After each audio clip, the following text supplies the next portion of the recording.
എനിക്ക് വേണമെങ്കിൽ പറയാം, അവിടെ ഡൽഹിയിൽ അന്വേഷിച്ചിരിക്കുകയാണ്. ഈ ടേപ്പ് അങ്ങോട്ട് വിട്ടിട്ട് എൻ്റെ തന്നെ ആണോ ശബ്ദം? എൻ്റെ ശബ്ദമല്ല, ഞാനല്ല, ഇത് ഡൂപ്പ് മിമിക്രി വെച്ച് ചെയ്ത് ഒന്നും പറഞ്ഞില്ലല്ലോ.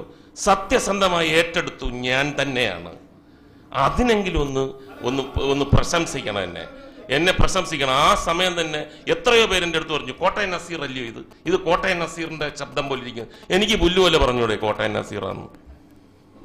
സത്യസന്ധമായിട്ട് ചെയ്ത കാര്യങ്ങൾ പറയാനുള്ള ചങ്കൂറ്റമാണ് രാഷ്ട്രീയക്കാരന് വേണ്ടത്, മനുഷ്യന് വേണ്ടത്. ഞാൻ പറയുന്നു, ഞാൻ CPI ആയതെന്നാണ്. അതൊന്ന് പറ, ഏത് ദിവസമാണ് ഞാൻ CPIയുടെ മെമ്പറായത്? അടൂർ പ്രകാശിന്റെ അച്ഛനെ കുഞ്ഞിരാമൻ CPI ആണ്. എന്നിട്ട് അടൂർ പ്രകാശ് കോൺഗ്രസ് മന്ത്രിയായി. അടൂർ കുഞ്ഞിരാമൻ എന്ന് പറഞ്ഞാൽ CPIയുടെ നേതാവായിരുന്നു. അപ്പൊ അച്ഛൻ അങ്ങനെ അച്ഛന്മാരുടെ മക്കളെല്ലാവരും ഒരേ കണക്ക് വരുന്നതാണ് ഏറ്റവും വലിയ തെറ്റ്. മുകേഷിന്റെ അച്ഛൻ മരിച്ചപ്പോൾ ഞാൻ പോയി ഞങ്ങൾ കെട്ടിപ്പിടിച്ച് കരഞ്ഞിട്ടുണ്ട്. എന്നെ ആശ്വസിപ്പിച്ചത് മുകേഷാണ്. ലൈഫിൽ നേരിടേണ്ടി വന്ന ഏറ്റവും വലിയ ട്രാജഡിയെ പരിഹസിക്കാൻ ഒരു സ്ഥാനാർത്ഥി മുതിർന്നാൽ അത് ശരിയാണോ? എന്നെ പരിഹസിക്കുന്നത് ശരിയാണോ?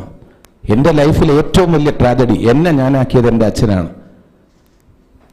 അച്ചടക്കം പഠിപ്പിച്ചത്, സ്നേഹം പഠിപ്പിച്ചത്, ഗുരുത്വം പഠിപ്പിച്ചത് എൻ്റെ അച്ഛനാണ്.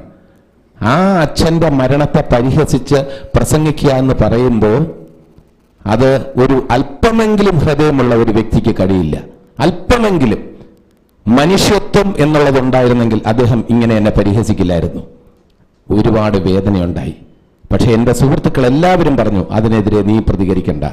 ശ്രീനിവാസൻ അതിനെക്കുറിച്ച് ബൈറ്റ് കൊടുത്തു കഴിഞ്ഞു. ബൈറ്റ് എന്ന് പറഞ്ഞാൽ വിഷ്വൽ അല്ല, കൊടുത്തു കഴിഞ്ഞു. ഏത് പ്രസിദ്ധീകരണത്തിലാണ് വരാൻ പോകുന്നതെന്ന് എനിക്കറിയില്ല. മുകേഷിന്റെ സാന്നിധ്യത്തിൽ ഇത് പറയാൻ കഴിഞ്ഞതിൽ എനിക്ക് ഈ നിയോഗമാണ് ആ ചോദ്യം.